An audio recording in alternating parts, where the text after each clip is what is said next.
जी भाई, mic number 1 से अगर कोई सवाल हो तो करें। मेरा नाम है त्रिविक्रम दास पालखे।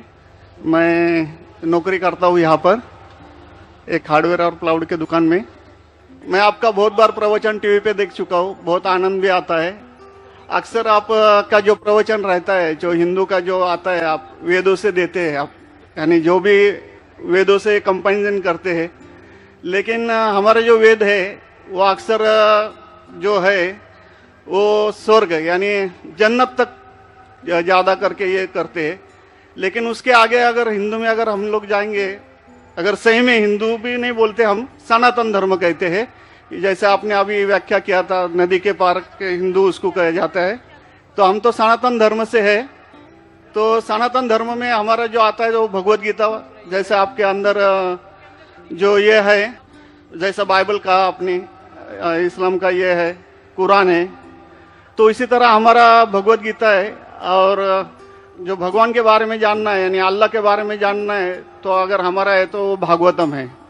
तो भागवतम से हम लोग हमारा चलता है सब कुछ। अगर ये है वेद तो हमको स्वर्ग तक जाने के लिए है। लेकिन हमारा जो भागवतम है वो अल्लाह तक जाने के पहुंच तक है, यानी अल्लाह को हम सामने सामने देख के उनकी सेवा करने के लिए है। तो जो अभी आपने जो भी बोले थे, जो ऑफ दिया था, अभी कर रहे थे औरतों के बारे में, माताजी लोगों के बारे में, तो हमारे भगवत गीता में भी लिखा है कि औरत को भगाता है तो उसको मार दीजिए। ऐसा नहीं है कि आपके इसमें सब में एक ही जैसा है। और आपका प्रवचन मुझे बहुत बहुत अच्छा लगा कि आपने जो कहा, जो लिखा गया किताब है वो किताब के मुताबिक चले तो बहुत आदमी सुखी रहता है। बाकी तो मैं और कुछ सवाल तो कुछ पर्सनल पूछना चाहता हूँ, बाद में मैं आपको मिलके सब पूछूंगा, सबके सामने नहीं पूछ सकता। लेकिन आपका प्रवचन सुन के मुझे बहुत आनंद आया। हमारे हिंदू भाई ने कहा है कि वो काफ़ी मेरे तकरीर देखते हैं टीवी पे और प्रसन्न होते हैं, खुसूसन जब मैं हिंदू धर्म के बारे में कहता हूँ। और वो कहते हैं कि वो सनातन धर्म को मानते हैं। और सनातन धर्म में भी आपको शायद ये पता होगा कि सबसे अव्वल किताब भगवत गीता नहीं है, वेद है। भगवत गीता सनातन धर्म अगर आप पढ़ेंगे, आर्य समाज, आप आर्य समझिए, सनातन धर्म में बहुत से किस्म है। आपको इस्कॉन से मैं इस्कॉन, बिल्कुल इस्कॉन, हरे रामा हरे कृष्णा, इस्कॉन, ठीक है। तो इस्कॉन का तस्करा करता हूं। मैं गया था एक बार कलकत्ता में, और कलकत्ता में तकरीर थी मेरी। उस वक्त बारिश आती है, बारिश तो हो गई, लेकिन मेरे साथ आने वाले थे इस्कॉन के हेड कलकत्ता के। हम लोग दोनों जाते एक वैन में, वैनिटी वैन, मतलब जब बड़े मैदान में, यहाँ तो माशाल्लाह मैदान के बाजू में काफी बिल्डिंग है, तो बड़े मैदान में प्रोग्राम होता है तो कोई ग्रीन रूम नहीं होता है, तो क्या करते हैं, वैन लेके आते, बस इसमें मेकअप रूम या आराम करने के लिए कंडीशन होता है। तो मैं इस्कॉन के हेड के साथ में बैठा था, तो उन्होंने वही बात कही जो आपने कहा, हमारे लिए सबसे अव्वल है भगवत गीता। मैंने बोला ठीक है, और कहीं का वेद भी ठीक है। तो मैंने पूछा, ये भगवत गीता हिंदू धर्म में दो किस्म की किताब है, एक है श्रुति, एक है स्मृति। श्रुति मतलब जो भगवान की भेजी हुई किताब, वेद और उपनिषद। उसने कहा बिल्कुल सही। स्मृति किसे कहते? तो उसने कहने लगा स्मृति कहते वो जो आदमी की लिखी हुई किताब है, मिसाल के तौर पे मनुस्मृति। तो मैंने पूछा ये रामायण और महाभारत क्या है? तो उसने कहा यह है स्मृति। बेशक बिल्कुल सही जवाब था, मैं भी तालिब इल्म हूं। तो मैंने पूछा, बिल्कुल सही कहते, ऊपर आती है श्रुति, वेदा और उपनिषद। स्मृति मतलब दूसरी किताबें, मनुस्मृति, इतिहास। मैंने पूछा ये महाभारत क्या इतिहास है? तो मैंने उससे पूछा, गुरुजी ये बात मेरे इल्म के हिसाब से भगवत गीता एक हिस्सा है महाभारत का, 18 चैप्टर का, सही है? अरे बिल्कुल सही है, आप बहुत इल्म रखते। मैंने बेशक। तो जब भगवत गीता महाभारत का हिस्सा है तो महाभारत स्मृति है क्या श्रुति है? चुप बैठे। स्मृति है बोला। तो स्मृति ऊपर क्या नीचे? तो बोले हाँ आपके पास इल्म है ना, इसलिए आप जानते हैं। हम लोग को कहते हैं भगवत गीता ऊंची है, लेकिन हम सही कहते हैं ये भगवत गीता वेद का निचोड़ है। निचोड़ है लेकिन वेद ऊपर है। खुदा की किताब है। भगवत गीता इंसान की लिखी है, किसके जरिए? स्कॉलर्स के। आपके इस्कॉन के गुरु भी कहेंगे वो, लेकिन आप आम आदमी हैं, आप शायद ये पेचीदा चीजें को जानते नहीं। हम तालिब इल्म हैं, मैं स्कॉलर नहीं हूं, तालिब इल्म हूं तकाबले मज़ाहिब का, इस्लाम एंड कंपैरेटिव रिलीजन का। तो बोले बेशक आप बिल्कुल सही कहते हैं। तो मैं कहूंगा अगर वेद और भगवत गीता में टकराव है, किसकी बात मानेंगे? तो बोले आमतौर पे तो हम कहते हैं भगवत गीता ऊपर है, लेकिन आप सही कहते हैं क्योंकि आपके पास इल्म है। तो मैं वो डबल स्टैंडर्ड क्यों? जिसके बाद इल्म में बदल जाता है क्या? 2+2 4 ही रहता है, चाहे वो सेकंड स्टैंडर्ड में या 10th स्टैंडर्ड में 2+2 वही रहेगा, 4 बदलेगा नहीं। तो मैं ये कहता हूं गुरुजी से, आपके संत से, कि आप अपनी किताब लोगों में आम करो, हिंदुओं में आम करो वेद। लेकिन हिंदू धर्म में सिर्फ ब्राह्मण ही वेद को पढ़ सकता है, क्षत्रिय नहीं पढ़ सकता है। क्यों? बाकी लोग नहीं पढ़ सकते, वेश्या शूद्र नहीं पढ़ सकता है। क्यों? हमारे मजहब में ऊंच नीच नहीं है, काला या सफेद, अमीर या गरीब, राजा या फकीर, कुरान पढ़ सकता है। नमाज के लिए जब उस ईश्वर की हम इबादत करते हैं, जब खड़े होते नमाज के लिए कंधे से कंधा मिला के करते, चाहे वो फकीर या अमीर या गरीब, फकीर या राजा साथ में खड़ा है तो कंधे से कंधे मिला के खड़ा होता है। और आप यहां देखेंगे, और मैं अल्हम्दुलिल्लाह कई बार सऊदी अरब गया हूं और किंग अब्दुल्ला की दावत पे भी गया हूं, माशाल्लाह उनकी सिक्योरिटी रहती है, तो सिक्योरिटी हट जाती है, आप साथ में तो साथ में अल्हम्दुलिल्लाह, राजा या फकीर, अमीर या गरीब, काला या सफेद, यकसा है। तो मैं ये कहना चाहता हूं, आप बिल्कुल सही कह रहे थे कि वेद स्वर्ग की बात करता है लेकिन खुदा की बात भी करता है। भगवत गीता में भी स्वर्ग की बात लिखा है, खुदा का भी लिखा है। आप बोले अल्लाह के करीब आने के लिए भगवत गीता सही है, बराबर। मैं ये नहीं कह रहा हूँ कि वेदों में नहीं कहा, वेदों में बहुत आखिरी में आता है, लेकिन जो भगवत गीता जो है वो डायरेक्ट भगवान हुआ है, यानी अल्लाह ने कहा हुआ है, ऐसा है। तो इसके लिए अभी वेद तो संस्कृत में है, वो पढ़ नहीं सकते, लेकिन जो भगवत गीता है वो बहुत सारी इसमें ट्रांसलेशन हो गई है। और जो भगवत गीता है बहुत सारे आदमी ने यानी लिखी हुई है, करीबन 200-300 लोगों ने लिखी है अपने अपने हिसाब से। हाँ, बिल्कुल सही कहा। लेकिन इस्कॉन का जो गीता है भगवत गीता, वो गुरु परंपरा में है, वो भी आदमी है, एज इट इज लिखा हुआ है, यानी वो परंपरा में अगर गया तो वो कृष्ण तक गया, यानी जिसने जो कहा है वो एज इट इज है, इसके लिए उसका लिखा हुआ as it is Bhagavad Gita. आपके स्वामी प्रभुपदा, बराबर?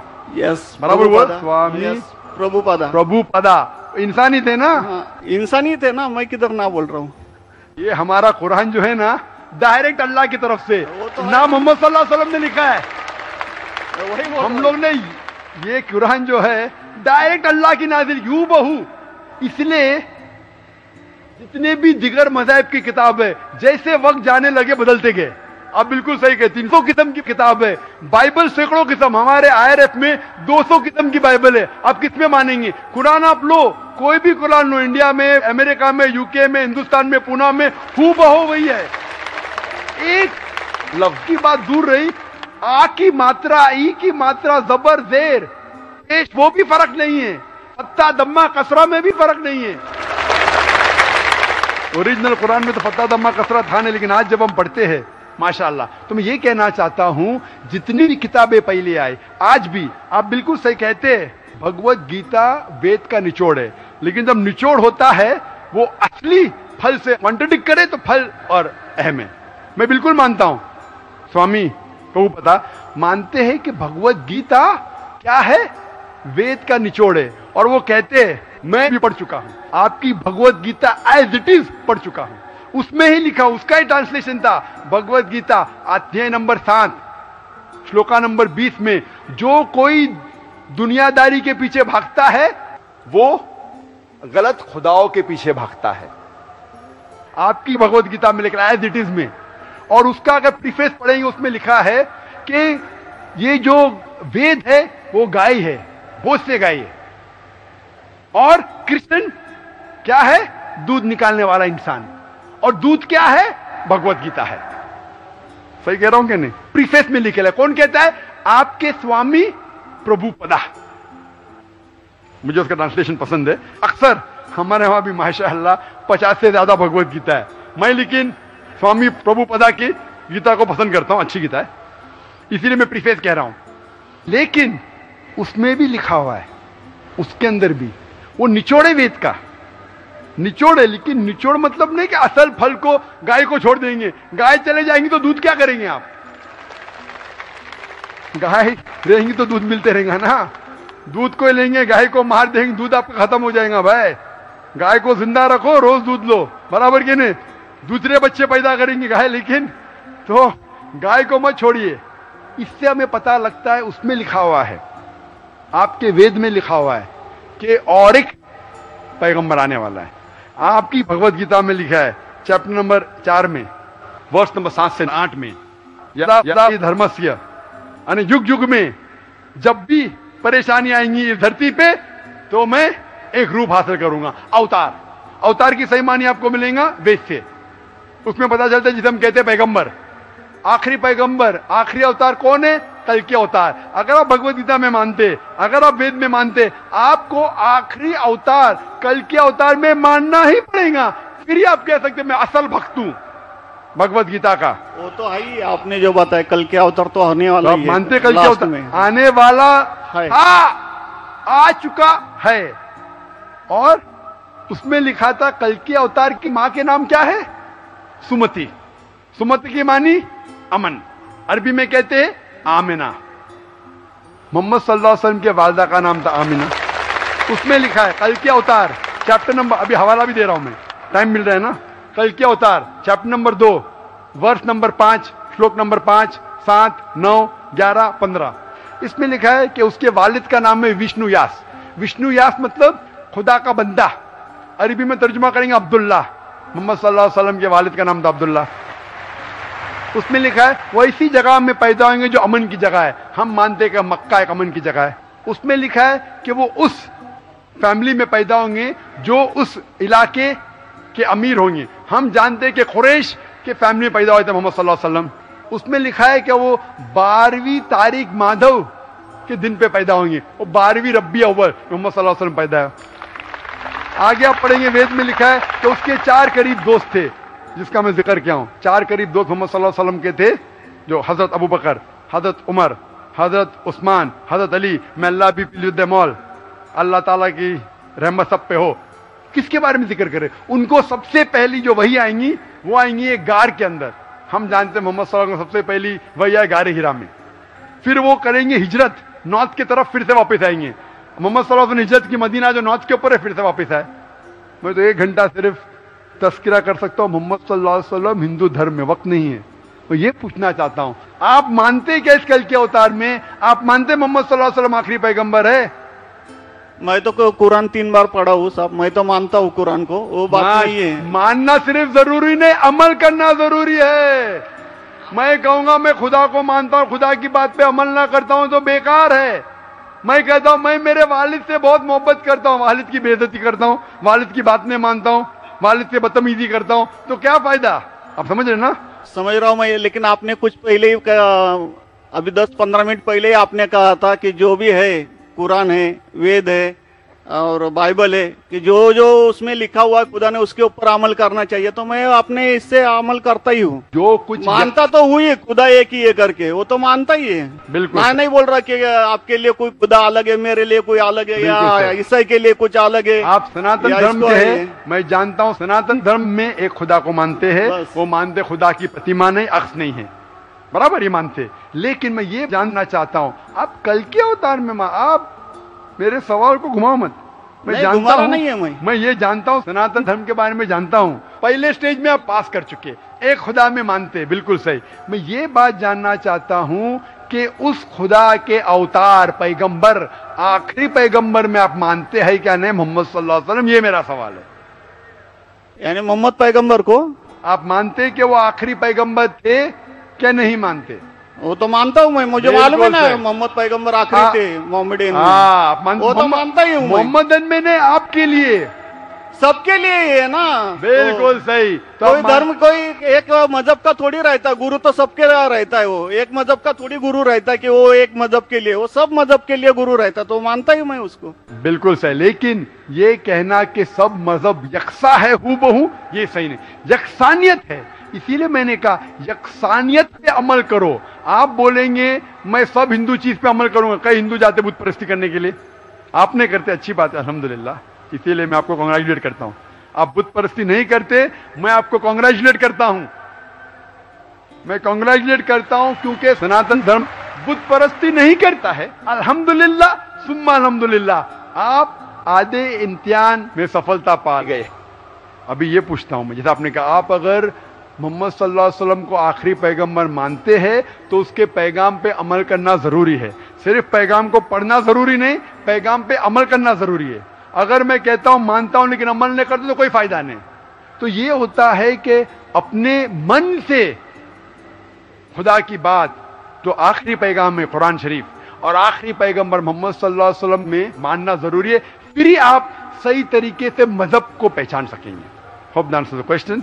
नहीं, बस थैंक यू। कुछ बोलने का आपको? मुझे ये कहना चाहिए था, अभी आप बोल रहे थे अमल करना चाहिए, अमल करना चाहिए, तो मैं मोमिन बनने का पूरा कोशिश किया, क्योंकि मैं वो मोमिन का क्या रहता है वो 3-4 इसमें सुन चुका हूँ। मोमिन का क्या रहता है? मोमिन का जो बताया था ना, क्या जो रीजन जो कैसा रहता है मोमिन, कैसा रहता है मैं जानना चाहता हूँ। नहीं, मैं इतना याद में जितना रखा हूँ मैं जो भी बोल याद नहीं सकता है, जो भी याद है बोल लीजिए, नो प्रॉब्लम। जो कमी है मैं पूरी कर लूंगा। नहीं नहीं यार, जान लीजिए, अगर दूसरे को भी क्वेश्चन पूछना है मैं आपसे मोहब्बत करता हूँ, मैं आपको पर्सनली मिलता हूँ बाद में। अच्छा, बाद में मिलेंगे स्टेज के बाद इंशाल्लाह। ओके, ठीक है। हरे कृष्णा।